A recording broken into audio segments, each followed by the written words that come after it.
सबकी खबर ले, सबको खबर आप दे। देख रहे हैं लाइव एक्सप्रेस चैनल। आदाब, मैं हूं सफदर रिजवी। आप देख रहे हैं लाइव एक्सप्रेस चैनल। आपसे गुजारिश है कि इस चैनल को सब्सक्राइब करें, लाइक करें, शेयर करें और कमेंट करें। अब देखें एक अहम खबर।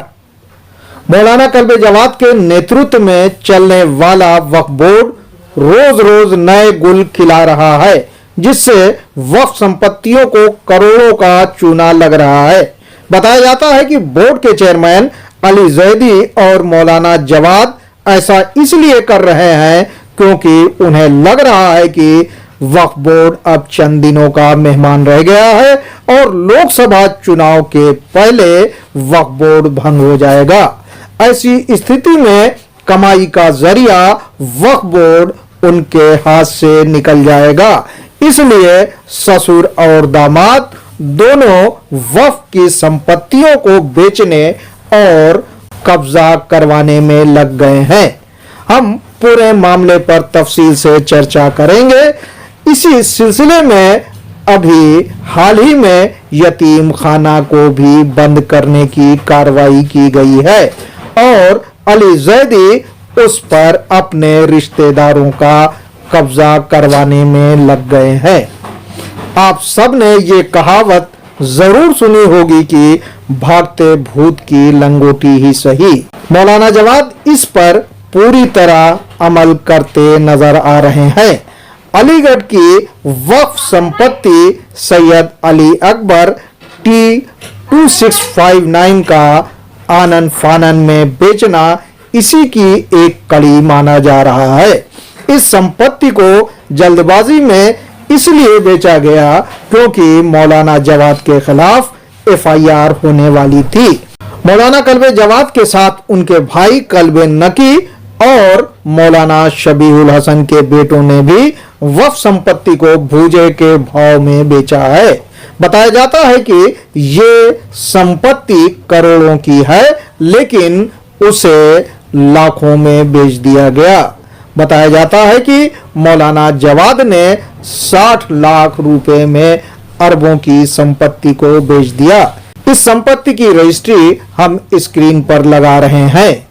इसकी रजिस्ट्री के कागजात पर मौलाना कमरुल गवाह है। इससे साफ है कि अब मौलाना बिरादरी के ज्यादातर लोग गुमराह और बेईमान हो गए हैं और उन्हें हराम और हलाल में फर्क नजर नहीं आ रहा है। वे अंधे होकर वक्फ जायदाद को बेचकर उसका पैसा खा रहे हैं। इसकी सजा बेचने वालों को तो मिलेगी ही, लेकिन मौलाना कमरुल जैसे गवाहों को भी जरूर मिलेगी। इस वक्फ संपत्ति के वारिस इब्राहिम कानूनी कार्रवाई में लग गए हैं, जिसके नतीजे जल्द सामने आने वाले हैं। इस वक्फ को बेचने के मामले में मौलाना जवाद को जेल की सजा भी हो सकती है। इस संपत्ति को लेकर हम जल्द ही अलग से वीडियो पेश करेंगे, क्योंकि इस संपत्ति को लेकर काफी चर्चा चल रही है और लोग मौलाना जवाद को बहुत ही बुरा भला कह रहे हैं। इसीलिए मौलाना जवाद ने लोगों का ध्यान हटाने के लिए बालागंज स्थित वक्फ हुसैनी को लेकर धरना और प्रदर्शन की बनरभक्की दी। बनरभक्की उसे कहा जाता है जो सिर्फ डराने के लिए की जाती है। मौलाना जवाद ने भी बंदरों से बनरभक्की देना सीख लिया है।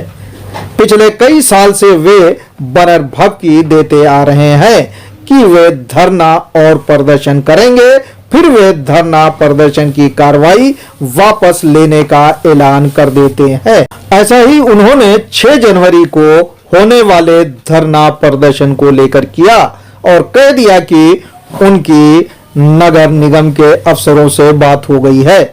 ऐसा ही शादरा मस्जिद की संपत्ति को लेकर भी किया गया था, जिसके बारे में मौलाना जवाद पर आरोप लगाया गया कि उन्होंने संबंधित विभाग से करोड़ों रुपए ले लिए। इसलिए मौलाना जवाद और वक्फ बोर्ड के चेयरमैन अली जैदी खामोश हो गए। अब चर्चा कर रहे हैं लखनऊ के ऐतिहासिक यतीम खाने की। ये यतीम खाना उन बच्चों की परवरिश के लिए बनाया गया था जिनके माँ बाप नहीं हैं। यहाँ उनकी शिक्षा और परवरिश होती थी। हमारे पैगंबर मोहम्मद साहब ने यतीमों के लिए ज्यादा से ज्यादा काम करने की हिदायत दी है, लेकिन जब से मौलाना जवाद के नेतृत्व में बोर्ड बना है, यतीमों का हक मारा जा रहा है। पहले उन्होंने यतीम खाना की जमीन पर अपने ड्राइवर का घर बनवाया। बताया जाता है कि ऐसा उन्होंने अपना ऐब छिपाने के लिए किया।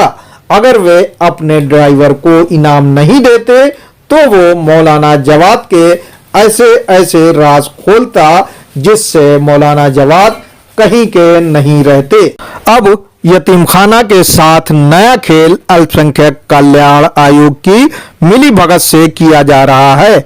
आप ये जानकर हैरान रह जाएंगे कि अब यतीम खाना बंद कर दिया गया है और वहां के बच्चों को बाकायदा नोटिस देकर निकाला जा रहा है। मौलाना जवाद को यतीमों पर बोर्ड के चेयरमैन अली जैदी की तरफ से होने वाले जुल्म के खिलाफ आवाज बुलंद करना चाहिए था, लेकिन वे अभी भी खामोश हैं, क्योंकि उन्हें रसूल के कौल से ज्यादा प्यारा उनका दामाद अली जैदी है।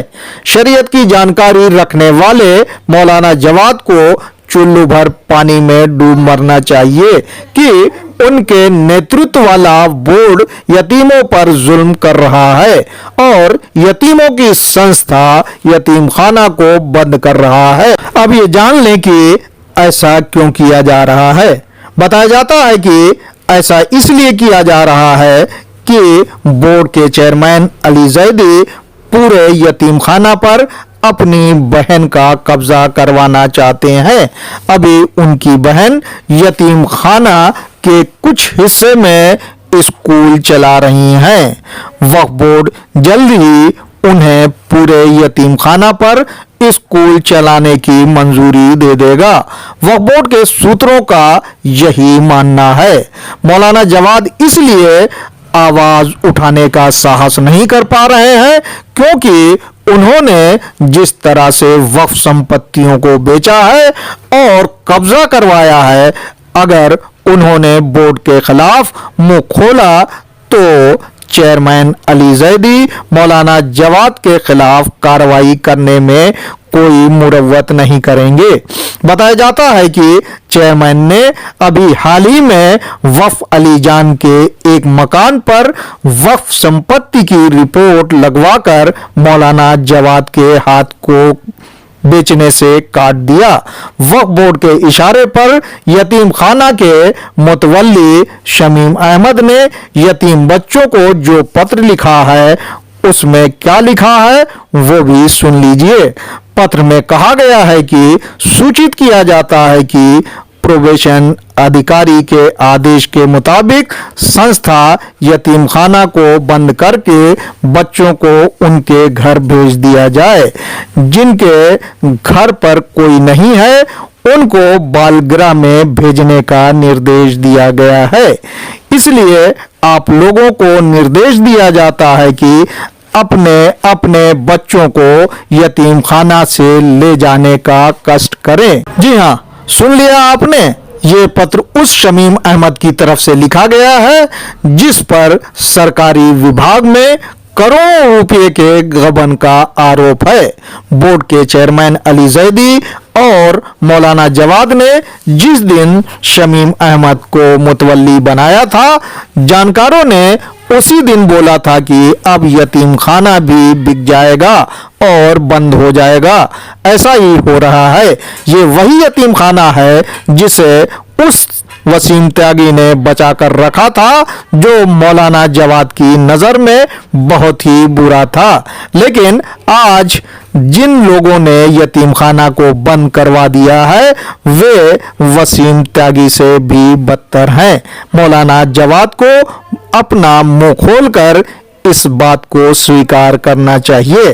दरअसल नतीजा निकाला जाए तो लोग इस सब के लिए मौलाना जवाद को दोषी ठहराते हैं।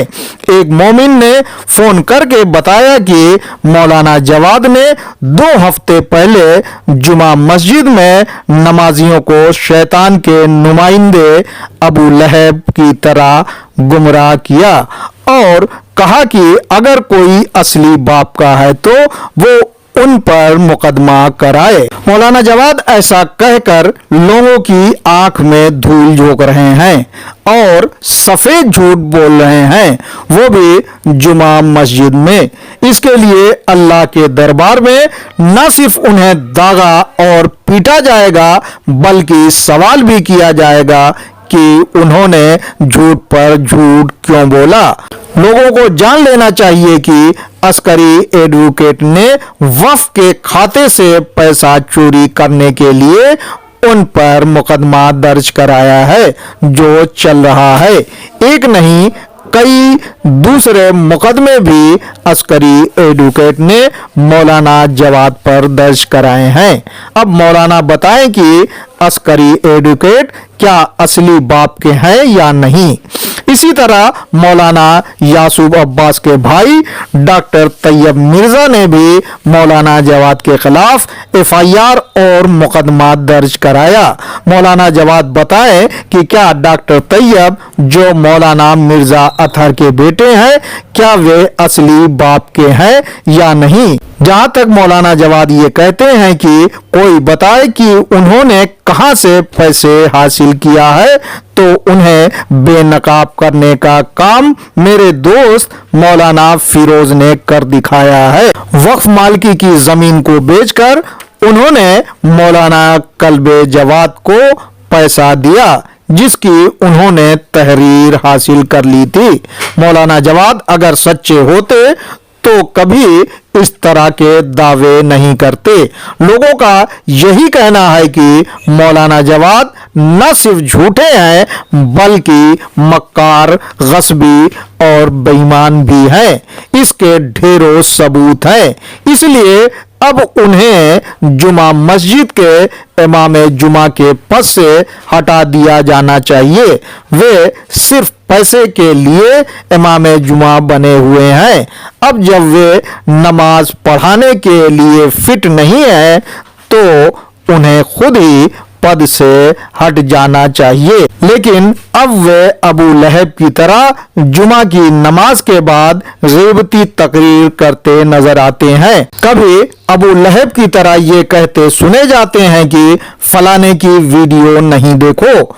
अबू लहब भी कहता था कि रसूल अल्लाह की बातों को नहीं सुनो, उनके करीब नहीं जाओ। वक्फ मामलों के अल्लामा कहे जाने वाले और सामाजिक कार्यकर्ता जमीर नकवी का कहना है कि मौलाना जवाद अबू लहब की सीरत पर अमल करते नजर आ रहे हैं। लोगों को मौलाना जवाद की गलत बातों पर तकरीर करते समय टोकना चाहिए और उन्हें मिंबर या कुर्सी से उतार देना चाहिए। अब उनका यही इलाज है क्योंकि मजलिसें गीबत के लिए नहीं है। ऐसा करके ही मोमिनों की तौहीन होने से और वक्फ को बर्बाद होने से बचाया जा सकता है। आज तक वक्फ बोर्ड में जितना भी गलत काम हुआ है या हो रहा है उसके लिए मौलाना जवाद जिम्मेदार हैं क्योंकि बोर्ड उनकी देखरेख या उनके नेतृत्व में चल रहा है।